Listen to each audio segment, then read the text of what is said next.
Bonjour, bienvenue dans cette 8e édition du Medfel. Nous allons parler aujourd'hui des nouvelles routes maritimes pour les fruits et légumes de la Méditerranée. Alors, la mer Méditerranée est une des principales routes maritimes du commerce international. Elle draine un tiers des échanges, tous produits confondus. La logistique en Méditerranée constitue un enjeu crucial et son enjeu passe par l'amélioration de la logistique maritime. Alors, pour parler de ces nouvelles routes maritimes, nous avons le plaisir d'accueillir Yasmine Seguirat El Guerab, qui est Communication Manager au SIAM, Monsieur Jordi Torrent, qui est directeur stratégie du port de Barcelone, Olivier Carme, directeur du port de Sète, bonjour, Georges Oberlé, responsable du développement commercial du port de Marseille, Jérôme Strauss, qui est directeur général du groupe H&M Port Vendre, également pour la Nouvelle, et Monsieur Hassan Abkari, directeur du port de Tanger Med. Alors, Madame Seguirat El Guerab, quels sont les enjeux de la logistique et surtout des nouvelles routes maritimes en Méditerranée? Bonjour. Déjà, merci tout d'abord de nous inviter, de nous donner la parole. Si ça ne vous dérange pas, je vais peut-être juste dire 2-3 mots sur l'organisation que je représente et dans quelle mesure ce que nous avons pu observer peut aider à clarifier, à présenter un peu le paysage de la logistique. Alors, je représente le SIAM, qui est le Centre international des hautes études sur l'agronomie en Méditerranée. Nous sommes une organisation méditerranéenne qui existe depuis 1962. Cette organisation regroupe aujourd'hui 13 pays de la rive nord et de la rive sud de la Méditerranée. Et la principale mission, les objectifs de cette organisation est de faire de la coopération multilatérale en Méditerranée sur les domaines de l'agriculture, la pêche, le développement rural, le développement côtier. Comment nous travaillons, enfin, les instruments du SIAM aujourd'hui sont bien évidemment le dialogue politique avec chacun des États que j'ai évoqués. Nous faisons de la coopération technique. Nous faisons également aussi de la formation sur les domaines que j'ai évoqués, de la formation pour des étudiants, donc de master, mais aussi de la formation continue. Parmi les objectifs, et c'est là où je vais arriver à la question de la logistique, parmi les principales missions du SIAM, ou en tout cas les objectifs, il y a vraiment quatre grands enjeux que nous essayons de relever, et ce depuis plusieurs années maintenant. Il y a tout d'abord la question du gaspillage alimentaire, mais pas seulement, gaspillage des ressources naturelles, gaspillage en réalité tout au long de la chaîne de production. Deuxième enjeu sur lequel nous sommes, c'est celui de la sécurité alimentaire et de la sécurité nutritionnelle. Donc pouvoir apporter, permettre à ce que les populations de la Méditerranée puissent avoir accès à la nourriture, mais aussi une alimentation saine et de qualité. Troisième mission, développement inclusif. Nous essayons de contribuer avec les pouvoirs publics à mettre en œuvre des politiques qui soient plus inclusives auprès des publics les plus vulnérables, mais aussi des territoires la plupart du temps marginalisés et fragilisés, qui sont la plupart du temps des territoires ruraux. Et dernier grand enjeu sur lequel on est, c'est la gestion des crises et la résilience. Essayer de faire que les systèmes soient le plus résilients possible au choc en Méditerranée, et Dieu sait qu'en Méditerranée, il y en a beaucoup. Ces 4 thèmes permettent en tout cas mettre vraiment en lumière l'importance de la logistique, puisque lorsqu'on parle du gaspillage, lorsqu'on parle de la sécurité alimentaire, lorsqu'on parle de produits alimentaires qui soient sains et nutritionnels ou de développement des territoires ruraux et aussi de gestion des crises, la logistique est au cœur de tous ces éléments. Donc c'est vraiment quelque chose sur lequel on est très investi. Alors ce qu'on a pu nous observer peut-être en Méditerranée sur les grands enjeux par rapport à la performance logistique, qui est, donc je le disais, un enjeu central, il y a un défi principal, c'est qu'il faut nourrir plus de monde avec une nourriture qui est de meilleure qualité, de bonne qualité. Tout ça dans un environnement ou un moment où les ressources disponibles sont moindres. La part du gâteau n'a pas augmenté, mais nous sommes beaucoup plus nombreux.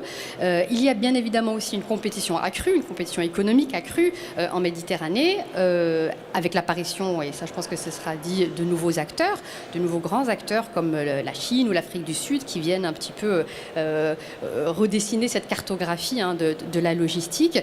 Et on peut aussi ajouter depuis quelques années aussi une augmentation de standards, des respects de critères environnementaux, sociétaux, qui viennent aussi ajouter un petit peu à la complexité de la situation. Alors tous ces défis sont encore plus compliqués, ou en tout cas sont plus très importants à surmonter pour la filière fruits et légumes, puisqu'elle a, en plus de ce que je viens d'évoquer, de particularités. C'est que de par les produits qui sont délivrés, qui sont distribués, il y a déjà une forte dépendance par rapport aux saisons de ces calendriers. Et il y a aussi une fragilité de ces produits. C'est des produits qui sont périssables, donc qui nécessitent vraiment que ces défis puissent être anticipés, ou en tout cas qu'on puisse apporter des solutions plus immédiates à cela. Oui, on dit bien les fruits et légumes, de toute façon, reste l'un des secteurs les plus sensibles aux thématiques de logistique. Distance pour amener les produits du lieu de production au lieu de consommation. Oui. Alors, nous avons un panel de ce qui se fait de mieux en système portuaire, puisqu'on a le local de l'étape avec Port-Vendre, qui est quand même très très spécialisé en fruits et légumes. Nous avons Tanger, nous avons Sète, mais on en parlera tout à l'heure, qui va réactionner son terminal fruitier, Marseille évidemment, et Barcelone. Alors, Monsieur Strauss, vous êtes le local de l'étape, vous êtes quand même très très spécialisé en fruits et légumes. Dites-nous un peu comment ça fonctionne à Port-Vendre et quels sont aujourd'hui, faire la photo de ce qui se passe aujourd'hui et vers quoi vous allez aller demain. Est-ce que vous allez développer d'autres lignes maritimes? Bonjour à tout le monde. Mettez le micro comme ça.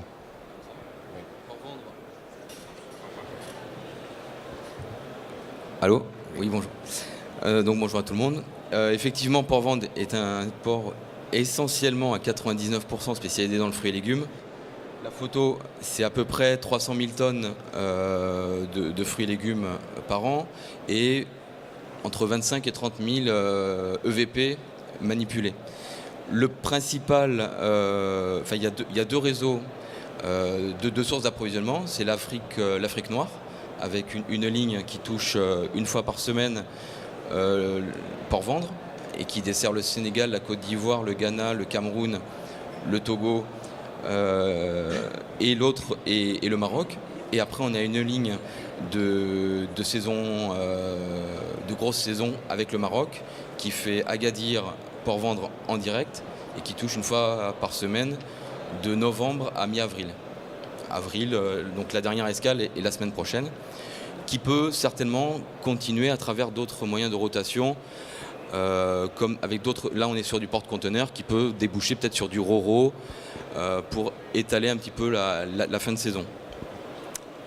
La spécificité de Port-Vendre est avant tout la proximité liée au marché Saint-Charles. Une arrivée le matin à 5h, une mise à quai à 6h, un débarquement des conteneurs à 7h et une livraison sur le marché Saint-Charles à 8h. Donc au niveau des primoristes, c'est quand même ce qui se fait de mieux. La proximité de 30 km fait que la distance est avalée en une demi-heure et le marché est de suite livré à 8h et les escales, la fin de l'escale, avant midi, tout le monde est livré. Il y a à peu près une centaine de boîtes par escale. C'est ce qui fait la force de Port-Vendre dans notre petite spécialité, notre petite niche, parce qu'on est un peu le petit pousset dans les mastodontes que sont les ports qui nous entourent, mais on a cette réactivité, cette puissance et la proximité de Saint-Charles. Et cette spécificité fruits et légumes surtout. Vous avez une spécificité fruits et légumes essentiellement, quoi. Carrément. Ouais, autant le marché Saint-Charles est livré directement en conteneur. Le reste de l'activité est dépoté sur place à travers des palettes. Il y a 25 000 m² d'entrepôt à Port-Vendre, où le bateau, pareil, arrive à peu près chargé de 4 000, 5 000 palettes le jour A, et le jour B, il repart. Donc c'est une manutention d'ananas, de bananes qui se fait extrêmement vite, un stockage tout de suite dans des conditions réfrigérées, et après un départ, l'éclatement après se fait sur toute l'Europe, Espagne, Portugal, mais après Rungis qui part dans des mûrisseries, Lyon, Toulouse, dans toutes les... Et après, il y a une plateforme d'éclatement qui est complètement européenne. La ligne qui descend sur l'Afrique subsaharienne, elle se développe Elle se développe, alors les navires sont pleins à la remontée, et elle se développe de plus en plus à l'export, parce qu'il faut faire, redescendre les navires, et le fret se développe de plus en plus en produits, alors autres que fruits et légumes, mais c'est des produits variés et beaucoup de congelés. Donc c'est aujourd'hui le développement va passer par certainement l'ajout de lignes supplémentaires. Donc l'ajout, c'est d'aller voir ce qui se passe dans d'autres pays. Lesquels? Et ça peut être... alors il y a des trafics complémentaires qui sont dits de contre-saison avec l'Afrique du Sud, qui peuvent venir ponctuellement augmenter la faible saison qui pour nous est la saison d'été. Et après aller voir du côté de la Méditerranée toujours ce qui se passe en Turquie, ce qui se passe du côté... en Égypte? Pourquoi pas. Et alors c'est un jeu assez géopolitique. Là, il suffit qu'un événement, que les Turcs ne fournissent plus la Russie, pour que la Russie commande davantage au Maroc, pour que les échanges peuvent d'une année à l'autre, il peut y avoir des échanges complètement modifiés du fait de ce jeu géopolitique ou climatologique. Donc ça, c'est des modifications qui peuvent s'opérer d'une année à l'autre, bien que les trafics soient installés et les lieux de consommation identifiés. Monsieur Torrent, vous êtes directeur stratégie du port de Barcelone. Alors, comment ça se passe à Barcelone? Quelles sont les lignes qui sont actuellement développées et celles que vous comptez développer dans l'avenir? Okay. D'abord, merci pour l'invitation à être ici. C'est toujours un plaisir d'être ici à Perpignan, avec qui on a des rapports très anciens, soit avec les institutions, soit avec des opérateurs qui exportent, importent à travers le port de Barcelone. Comme vous savez, deux mots sur le port de Barcelone. Nous, on est un port très diversifié, en même temps spécialisé, aussi dans les fruits et légumes, les produits réfrigérés. Pardon. Quelle est la part des fruits et légumes? Au port, en 2015, on a fait 350 000 tonnes de fruits et légumes, un peu plus que pour vendre, mais très proche. Oui, mais gare plus. Non, c'est très proche. Vu la taille du port. Non, c'est très bien pour le port pour vendre. On a un trafic assez balancé parce qu'on a plus ou moins autant d'importations que d'exportations. Alors, on reçoit plus ou moins la moitié d'importations, surtout origine Amérique du Sud, le Brésil, l'Argentine, le Chili, et en Roro, le nord de l'Afrique, surtout le Maroc, à travers du port de Tanger, ici avec le collègue ici. En exportation, et ça, ce sont des produits qui arrivent à Barcelone, sont distribués partout en Espagne et aussi une partie en France, à travers le marché des Saint-Charles, par exemple, des produits du Maroc, des tomates, etc. etc. En exportation, au contraire, en exportation, surtout les exportations qui passent à travers de Barcelone, ce sont des exportations d'origine espagnole, aussi française, quelques-uns de la région ici de Perpignan, qui vont surtout vers l'Arabie Saoudite, les Émirats Arabes Unis, quelques pays d'Amérique du Sud aussi, l'Inde, etc. Et ça, ce sont des trafics qui devaient, moi je pense, on pense toujours beaucoup à l'importation, il faudrait penser aussi beaucoup à l'exportation. Et là, je peux rentrer un des défis que je pense qu'il y aura dans les prochaines années pour ce secteur, le secteur des fruits et légumes et agroalimentaire en général, et c'est la Chine. Okay? Aujourd'hui, nous, au port de Barcelone, on voit comment les exportations de produits alimentaires vers la Chine sont en train d'augmenter beaucoup. C'est vrai qu'aujourd'hui, ce sont des produits, disons, entre guillemets, haut de gamme. Ça veut dire huile d'olive, jambon, vin, etc. Mais je sens que dans le futur, il y aura un marché très grand pour la Chine des produits de fruits et légumes d'origine européenne, non? À cause des problèmes de contamination alimentaire en Chine, qui vont chercher des produits plus sûrs, disons, européens. Non?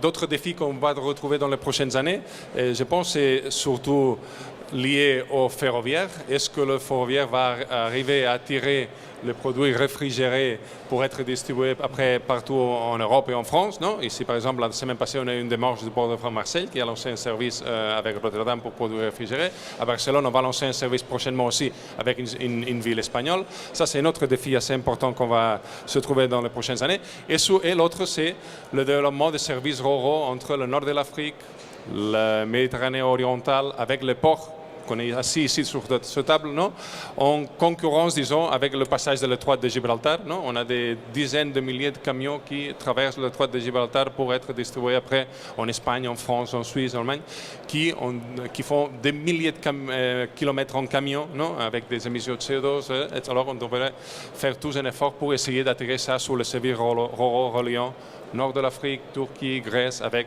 Sète, Barcelone, Marseille, Port-Vendre, etc. Alors, bon, on n'est pas là pour parler du ferroviaire, mais tout de même, vous êtes quand même lié à l'entretien et la remise en valeur du transport ferroviaire. Aujourd'hui, on en est où? Parce que pour vendre, il était question à un moment donné d'acheminer, de faire des containers par train. Oui. Pour vendre, il y a eu une grosse activité par le passé au niveau SNCF. Il y a eu jusqu'à 6 voies au niveau du port. Aujourd'hui, il y a plus de... Les voies sont désaffectées. Maintenant, il suffit qu'il y ait un trafic naissant pour remettre les voies en état. Et l'interland du port ne peut croître que par les voies ferrées. C'est clair qu'aujourd'hui, on a sur Perpignan 2 plateformes d'éclatement qui sont le Boulou et Perpignan. Donc on est assez proche pour les rejoindre. Et de là, ça ouvre des possibilités vers le nord Europe ou Calais qui a ouvert. Ça peut être l'Italie, ça peut être Dourges, Lille, Bétambourg. Donc on est fortement lié aussi au trafic qui peut se développer au niveau des trains.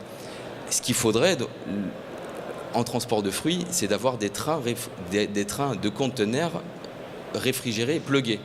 Ça n'existe pas. Le jour où il y aura un train avec une génératrice... Ça veut dire que ça n'existera jamais? Non, ça veut dire qu'il y a aujourd'hui des problèmes, des études de développement. Je crois ils sont sur un projet de 21 millions de développement pour faire de la récupération énergétique du train pour alimenter des wagons, pour pouvoir mettre le conteneur et le brancher. Aujourd'hui, un conteneur n'est pas autonome, à moins de lui mettre un petit clip, mais c'est pas viable. Donc aujourd'hui, le défi du train, c'est de trouver le moyen de mettre le conteneur et de le plugger. À partir de là, les marchés vont se démultiplier. Monsieur Oberlé, je vous voyais réagir. Vous êtes responsable du développement commercial du port de Marseille. Oui, bonjour à tous d'abord. Oui, effectivement, j'ai plein de réponses à faire. Simplement situer le port de Marseille dans ce type de trafic de fruits et légumes. À l'inverse de Port-Vendre, et nous sommes comme Barcelone, nous n'avons plus de bateaux spécialisés dans les fruits et légumes, puisque tous nos fruits et légumes reviennent en conteneurs reefer.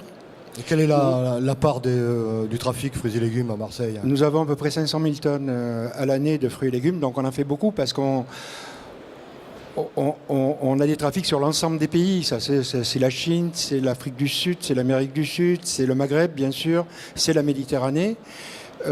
Donc on rayonne un peu de partout. Donc on a baissé, puisqu'avant on avait par exemple un terminal fruitier à Marseille qui a disparu depuis. On était, je crois, arrivé à peu près à 800 000 tonnes de fruits et légumes. Donc on avait des trafics comme la fruitière qui passait par chez nous et qui aujourd'hui sont sur Port-Vendre. Donc, mais c'est des trafics qui évoluent d'année en année. Donc aujourd'hui, c'est vrai qu'on est un peu dans une autre démarche. Donc on est tout conteneur. Aujourd'hui, on n'a plus l'obligation d'avoir d'installations spécialisées, boraquées sur le port, type terminal fruitier. Donc aujourd'hui, on a des zones logistiques qui sont accolées au port, comme Distriport, où là, on a des entrepôts frigo, on a de quoi traiter ce type de produit. Alors, dans la nouveauté que nous avons, c'est qu'aujourd'hui, on travaille sur un projet européen qui s'appelle le Fresh Food Corridor, Alors ce projet a été ciblé sur un pays qui est la Hollande et sur un autre pays qui est Israël. Et on a commencé à... Et donc 3 ports ont été choisis pour faire ces tests, puisqu'il y a Koper, il y a Venise et Marseille-Fos. Donc on a réalisé le premier test au mois d'avril. Donc on a mis en totalité 7 jours d'Israël à Rotterdam, alors qu'en réalité il fallait à peu près 14-15 jours pour faire la totalité. Alors l'intérêt de ce type d'essai, c'est qu'on peut prouver que par l'intermédiaire d'un port Méditerranée, façade Méditerranée, on peut acheminer sur des pays du nord de l'Europe avec un transit time relativement réduit, puisqu'il a fallu du jour A jour B pour acheminer un train de Fos à Rotterdam. Donc ce qui permet d'économiser du CO2, qui permet d'avoir aussi un produit beaucoup plus frais à l'arrivée et avec une qualité, bien sûr, parce qu'il n'aura pas été manipulé. Alors juste pour répondre au directeur de Port-Vendre, aujourd'hui, il y a dans ce projet Fresh Food Corridor, justement, dans le projet, il est question de développer justement l'énergie cinétique des wagons qui va alimenter justement le conteneur en froid. Donc c'est en train d'être en cours. Alors, il y a eu des essais qui ont été faits, d'après ce qu'on m'a dit déjà, sur des camions. Et après, ça va être appliqué. Donc, je veux dire, aujourd'hui, c'est vrai qu'il y avait une réticence de la part des importateurs ou des exportateurs de fruits et légumes de dire, bon, faire monter un conteneur sur le train, ça coûte cher. Pourquoi?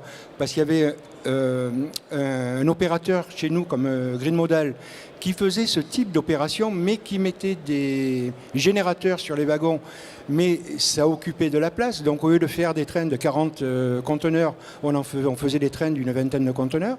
Aujourd'hui, on a trouvé le système, puisque le premier essai a été réalisé avec des générateurs type Genset qui ont été montés sur le conteneur. Et le premier train a été fait avec 34 conteneurs 40 pieds sur Rotterdam. Mais demain, on pourra occuper la totalité des wagons, c'est-à-dire un train de 750 mètres avec 40 pieds qui montera et qui sera auto-alimenté. Donc, à la limite, au plus le trafic va se développer, au plus le coût sera réduit, quoi. Donc, il y aura vraiment un intérêt. Pour nous, l'intérêt, c'est aussi de pouvoir récupérer des produits frais de ces pays. Mais Rotterdam, c'est un point aujourd'hui, mais demain, ça pourra être Londres, ça pourra être Berlin, ça pourra être n'importe où.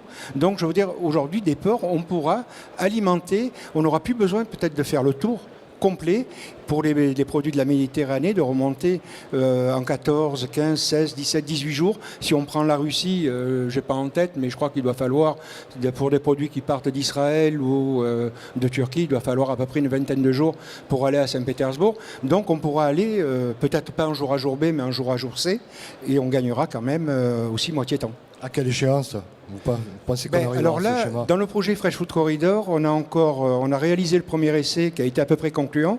On a encore 2 essais à faire d'ici la fin de 2016. 2017, ça démarre.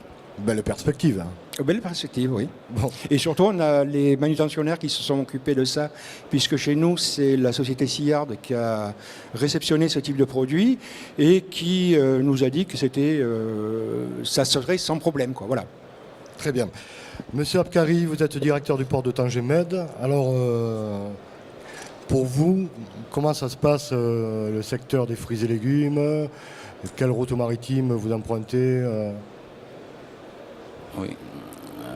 Bonjour tout le monde. Donc Tanger-Med est effectivement un port de passage pour les fruits et légumes à l'export, à destination de l'Europe. Le premier port de destination est le port d'Algeciras, qui est situé à 14 km. Donc si on considère que sur cette distance, lorsqu'on organise jusqu'à 48 départs par jour, soit un départ toutes les demi-heures, avec des navires qui ont une capacité de transporter jusqu'à 300 voitures, vous avez en fait une voiture tous les 25 mètres. Donc c'est un véritable pont maritime qui aujourd'hui est très difficile à détrôner par les autres lignes maritimes qui tendent à se positionner comme alternative viable pour ce type de trafic sur d'autres destinations ou d'autres ports en Europe, et notamment le port Vendre, Sète, Marseille, Barcelone, et j'en passe. Donc c'est un avantage indéniable, mais qui aujourd'hui commence à trouver ses limites dans l'infrastructure elle-même. Donc le port de Tanger-Med est très jeune. Nous avons une capacité de faire 700 000 camions. Aujourd'hui, nous faisons à peu près 240 000. C'est environ 1 million de tonnes de fruits et légumes qui transitent, mais qui sont quand même limités donc sur le marché européen, notamment par les quotas. par la VIFI, par les accords du GATT, etc.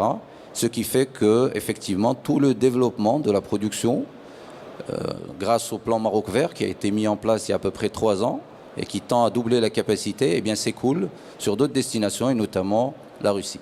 Donc, indépendamment en fait des autres facteurs géopolitiques, le marché russe est en train de se développer de manière significative avec un autre type de trafic qui sont les navires réfrigérés et aussi les conteneurs qui partent directement d'Agadir vers Saint-Pétersbourg en 11 jours ou via le port Tangemed pour aller par exemple vers le Moyen-Orient, notamment les destinations d'Arabie Saoudite et des Émirats.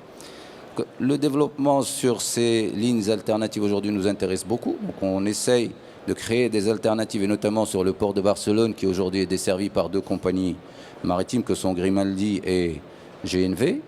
Malheureusement, ces 2 compagnies ne sont pas forcément orientées vers le fret et font essentiellement du passager.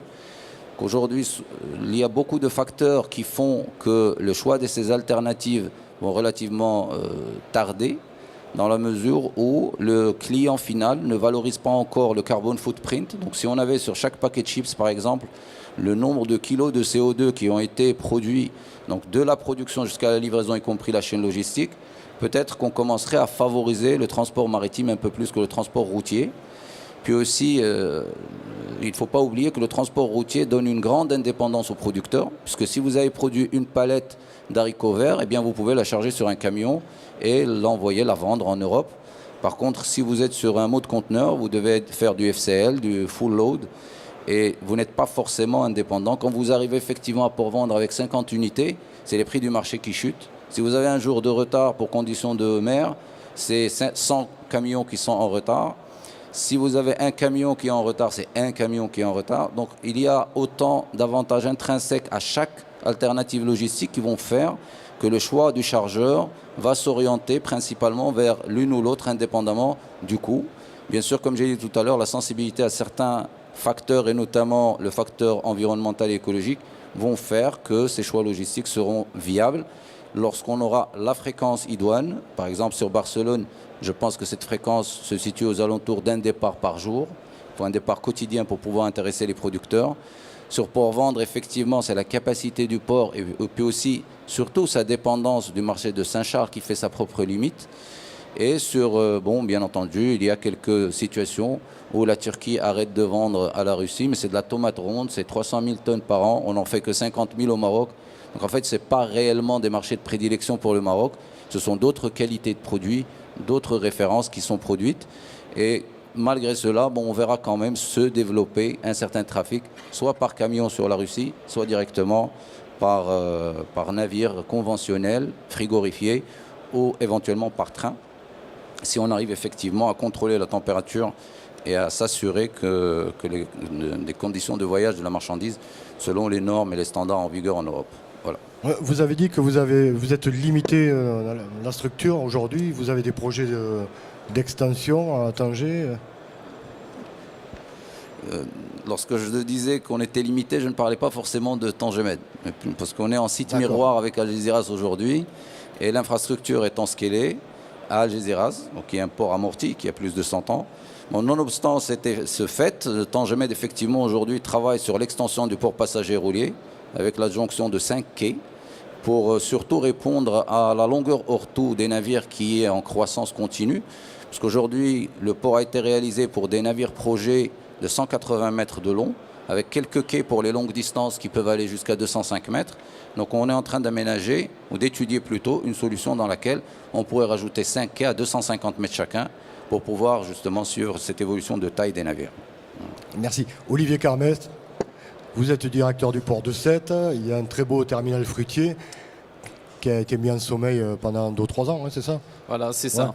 Et que vous réactivez aujourd'hui. Alors racontez-nous un peu. Oui, voilà. Sans rentrer dans les détails peut-être de ce qui s'est passé. L'aventure effectivement sur les fruits et légumes. Alors tout d'abord en introduction, c'est vrai que le port de Sète en lui-même est un port extrêmement polyvalent. C'est vrai qu'à la différence de ports-ventes très spécialisés, et je dirais peut-être se rapprocherait d'un port comme Barcelone, mais surtout pas la même dimension. Alors, on est un port, comme on dit toujours, un port secondaire et de moyenne dimension. Mais c'est vrai que nous sommes extrêmement polyvalents, et ce qui nous a permis de sortir une belle croissance sur 2015. C'est vrai qu'on arrive aussi bien à sortir des vracs agroalimentaires que les vracs liquides, que le roulier, sur lequel j'en discutais effectivement avec le port de Marseille. Ça a été la réussite sur 2014-2015 avec la nouvelle ligne sur la Turquie, sur lequel on fait en liaison avec Izmir à peu près 12 000 remorques à l'année, et sur lequel on doit commencer le train sur des remorques complètes à partir de la semaine prochaine, avec un départ par semaine en connexion avec la région parisienne.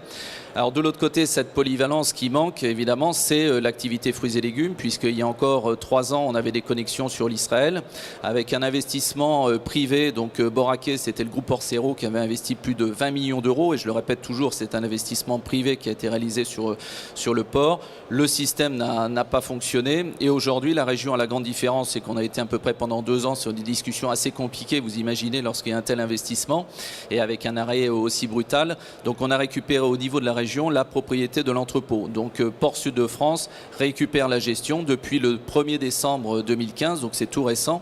Donc nous sommes en train maintenant de remettre en route le système, de se réapproprier effectivement un si bel outil, et nous sommes en cours maintenant de lancer la commercialisation de l'outil. Donc on va lancer un appel à projet à partir du 1er juin, donc tout prochainement, mais cette fois-ci pour le commercialiser non seulement sur la totalité, puisqu'il fait quand même 22 000 m², donc Boracay, mais la possibilité de le louer tout en partie. Il y a une dizaine de chambres froides pour réinitialiser effectivement l'activité. Donc voilà, c'est le message en tout cas qui est porté. Trouver un opérateur qui puisse lui redévelopper l'activité fruits et légumes sur le port de Sète. Merci. Yasmine, vous avez un regard un peu extérieur. Bon, on a vu quand même tous ces ports qui sont très très dynamiques. Est-ce que selon vous, il n'y a pas des synergies à imaginer, à mettre en place je ne dis pas pour éviter le développement de chacun des ports, mais qui serait coûteux dans tous les cas, et avec des synergies qui pourraient provoquer peut-être des économies pour les uns et pour les autres. Si, absolument, effectivement. Donc, de notre point de vue plutôt institutionnel et plutôt avec une vision un peu politique de cette question-là, il me paraît évident que toute amélioration du trafic, du commerce maritime en Méditerranée, bien évidemment, devra impliquer des investissements économiques, mais il y a derrière un fort besoin d'avoir une impulsion politique. Et c'est un petit peu ce que nous essayons de faire au SIAM, effectivement, avec les pays que nous regroupons et qui sont concernés par ces enjeux. Et je le disais, je pense que chacun des pays avec lesquels nous travaillons sont très concernés par tous ces défis qu'il va falloir relever en termes de sécurité alimentaire, en termes d'amélioration de la chaîne du froid, par exemple. Vous avez parlé de remettre en valeur autant que possible les transports ferroviaires. Effectivement, la logistique maritime est étroitement liée à ça, puisque malheureusement, dans beaucoup de pays de la rive sud en Méditerranée, les territoires ruraux qui sont producteurs sont encore assez mal desservis, et tout ça obère un petit peu et freine un petit peu une croissance. Donc c'est ce que nous essayons vraiment de promouvoir et de mener au SIAM. Et c'est vrai que toute amélioration, toute croissance ne pourra passer que par une vision partagée de ce que doit être le commerce maritime en Méditerranée, et bien évidemment promouvoir, initier autant que possible toute forme de projet de collaboration, et effectivement imaginer des synergies entre les ports, il y a eu comme projet l'idée d'avoir une autoroute de la mer qui faciliterait, qui fluidifierait. Il y a bien évidemment lever autant que possible toutes les barrières, tous les freins bureaucratiques et les difficultés un petit peu douanières qui ne participent pas à accélérer, en tout cas à faciliter les échanges. Donc tout ceci, nous essayons vraiment de le promouvoir avec les pays qui, de plus en plus, je le disais, par rapport aux enjeux qui deviennent de plus en plus importants, en tout cas, remettre la question de la logistique au cœur de leurs priorités en se disant qu'effectivement, aujourd'hui, ça ne peut pas se faire, ou en tout cas, il ne peut pas y avoir de développement à l'échelle régionale sans investir vraiment sur ces questions-là. Après, il y a aussi différentes manières. Il y a effectivement donc, le dialogue politique, il y a la coopération. Donc, il faut autant que possible partager les bonnes pratiques, créer des plateformes où on va pouvoir avoir une meilleure visibilité sur les marchés et vraiment essayer de réduire autant que possible l'incertitude. Et il y a la question qui est aussi centrale en Méditerranée, c'est la question de la formation. Parce qu'on peut avoir toutes les meilleures logistiques, enfin toutes les meilleures organisations logistiques. Si derrière, il n'y a pas des personnes compétentes formées pour pouvoir assurer la maintenance des dispositifs et des systèmes, ça risque d'être compliqué. Donc c'est vraiment une vision globale, en tout cas une réponse méditerranéenne à apporter en commun. Une autoroute de la mer, messieurs, en utilisant les forces de vos sites, ça vous dit quelque chose? Ça vous parle? Êtes-vous prêt à vous investir sur ce type de projet, une autoroute de la mer, quoi?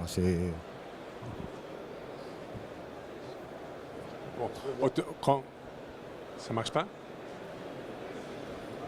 Ça marche, si. Non, alors, finalement, autoroute de la mer, c'est non, comme il y a des choses que ça veut dire rien, non, en fait, l'autoroute de la mer.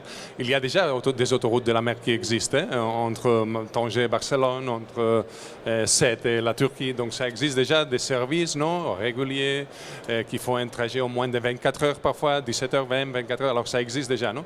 Le problème, c'est relier ça, par exemple, non, au ferroviaire, par exemple, non, mais les autoroutes de la mer, ça existe. Il faut, je disais, qu'un des grands défis, c'est développer encore de plus sur les autoroutes de la mer sud-nord de la Méditerranée, est-ouest de la Méditerranée.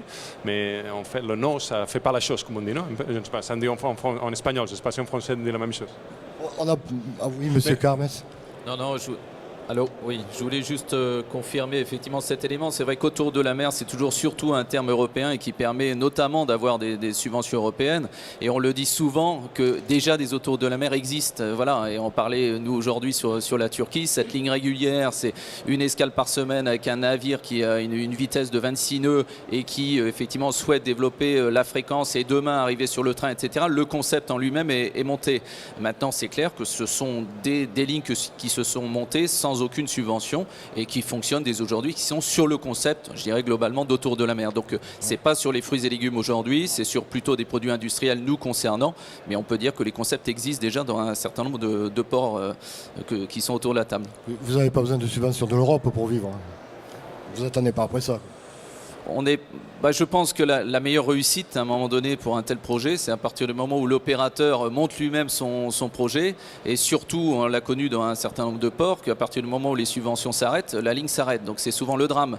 Donc à partir du moment où l'industriel prend lui-même le risque, s'engage et que le système, après c'est au port d'accompagner pour une montée progressive au niveau des trafics et au niveau des droits de port notamment, mais c'est ce qui fonctionne aujourd'hui le mieux, quoi. Monsieur Oberlé, vous aviez quelque chose à dire Non, mais simplement, je voulais dire, effectivement, les autoroutes de la mer existent déjà en Méditerranée. Ouais. Nous, en ce qui concerne le port, on va parler des produits des pays européens. Nous lançons une ligne entre Marseille et Civitavecchia. Donc, Civitavecchia en Italie, donc c'est Rome. Voilà, donc on espère, c'est une ligne qui avait été lancée il y a très longtemps et qui avait capoté. Donc aujourd'hui, elle est repartie. Donc on espère que ça va marcher. Elle est repartie récemment, là? Oui, c'est récent. Là, ça va. Alors, je ne sais pas encore si elle a vraiment tourné. Je crois qu'elle va partir ces jours-ci. C'est du tout récent. Donc on compte beaucoup sur... parce que le problème, c'est pas ça. Le problème, c'est d'acheminer les marchandises en Italie. C'est pas un souci. Il y a des produits chimiques qui y vont, il y a un tas de trucs. Mais après, c'est le retour. Donc il faut arriver à trouver du fret de retour. Et c'est le problème un peu de toutes nos lignes. C'est de dire, c'est comme un peu du Maroc. On essaie de lancer depuis... pas mal de temps, une ligne entre Tanger et Marseille. Donc c'est vrai qu'on aimerait récupérer pas 240 000 remorques, mais une petite partie quand même. Alors c'est vrai, on joue sur du trafic en flux tendu. Et aujourd'hui, le problème, c'est de se dire, il faut la rapidité. Donc aujourd'hui, aller dire à un armateur, vous mettez un bateau qui marche à 24 nœuds, ça lui fait grincer les dents. Donc il n'est pas forcément d'accord. Et après, aller chercher des produits marocains, mais des produits finis, pour les emmener en Europe, c'est facile.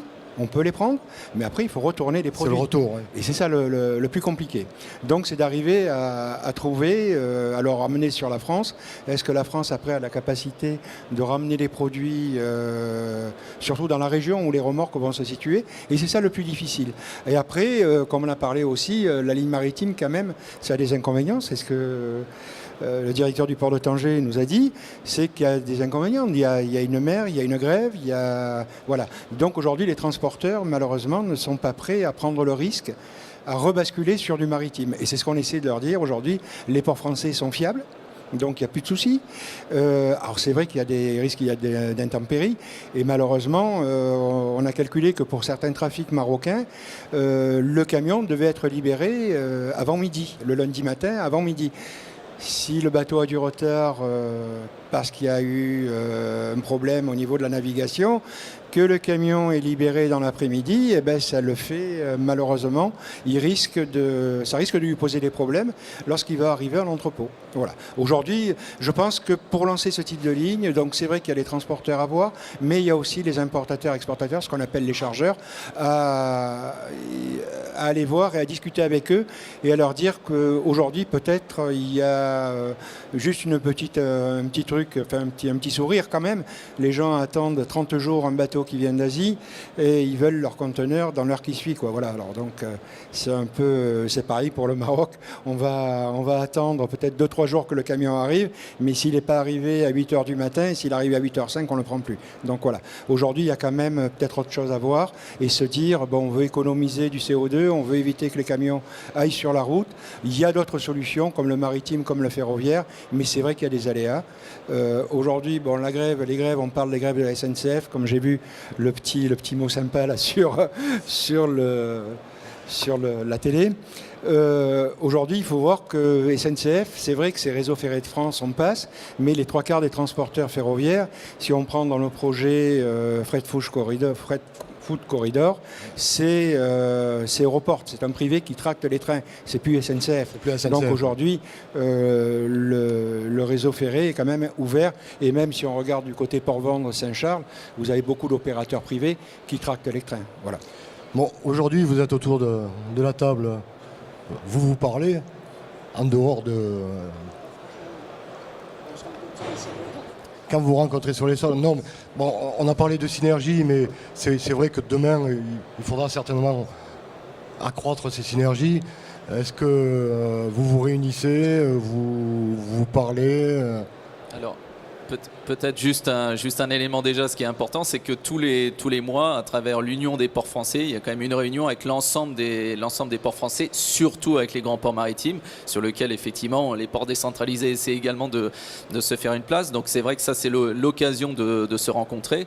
Et puis de manière assez générale, en tout cas évidemment, le port de Tanger, nous je sais qu'on a des contacts, je dirais des discussions assez régulières avec le port de Barcelone. On s'est encore vu il y a quelques temps effectivement sur le port de Sète. On échange, on essaie toujours de trouver des solutions sur lesquelles on a un intérêt commun, c'est le développement du trafic. Avec Port-Vendre, on échange sur certains éléments, même si aujourd'hui sur les fruits et légumes on n'est pas encore effectivement présent, mais on regarde évidemment attentivement ce qui se passe et l'exemple qui est fait sur ce type de port. Et puis avec Marseille, on a quelques connaissances communes, mais de toute façon Marseille, on a aussi un certain nombre d'exemples à prendre par rapport à la taille d'un tel port par rapport au nôtre. Merci.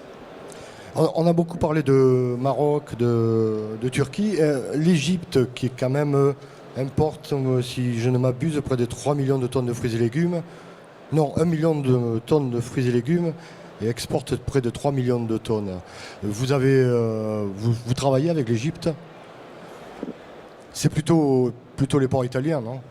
Alors, oui, comme on disait tout à l'heure, nous, sur l'Égypte, on reçoit des pommes de terre, mais pas tous les produits. Oui. Alors, le problème, c'est ça. C'est après, je sais qu'il y a beaucoup de produits qui partent directement sur l'Angleterre, sur des ports italiens, sur des ports même comme Koper, qui remontent après sur la Russie. Après, tout dépend de l'orientation des produits et des besoins de consommation. Je pense que le Maroc est un très bon exemple, au moins sur son marché global des agrumes et des légumes, où il fixe des pourcentages par pays et d'après ce que j'ai compris, hein, et maintient sur ces pourcentages pour éviter d'inonder un pays au détriment d'un autre. Voilà. Donc ils maintiennent leurs clients en disant, aujourd'hui par exemple le Canada c'est 20%, la Russie c'est 30%, voilà, et ils maintiennent là-dedans. Je pense qu'aujourd'hui c'est un peu des pays comme l'Égypte doivent faire pareil en fonction des bassins de consommation. Je ne sais pas, peut-être que le SIAM pourra répondre, mais du moins sur le Maroc, c'est ce qu'on m'avait dit quand j'étais allé à Agadir, et on m'avait vraiment expliqué l'orientation des exportations marocaines. Monsieur Strauss, vous aviez quelque chose à dire? Non? Bon, ce débat touche à sa fin. Yasmine, on va vous donner le mot de la conclusion. Honneur aux dames. Merci. Oui, alors effectivement, c'est coupé. Vous m'entendez? Oui, ça marche. Oui, effectivement, donc ça dépend des produits.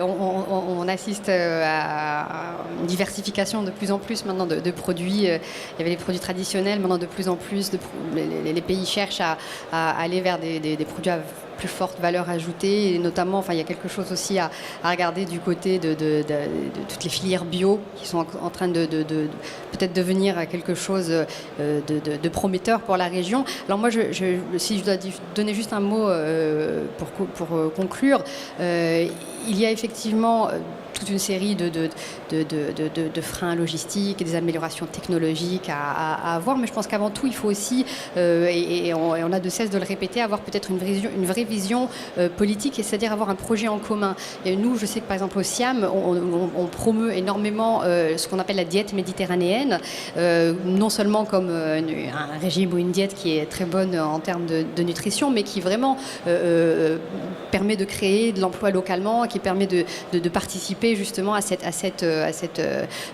meilleure visibilité des produits en Méditerranée. Et donc, je pense qu'à terme, autour de grands projets de valorisation d'un patrimoine en commun de produits issus de la diète méditerranéenne, où les fruits et les légumes constituent la part essentielle, je pense qu'on va vraiment pouvoir peut-être consolider, ou en tout cas renforcer des synergies qui existent et que vous avez déjà évoquées, mais peut-être avec un objectif commun. Voilà, si je peux.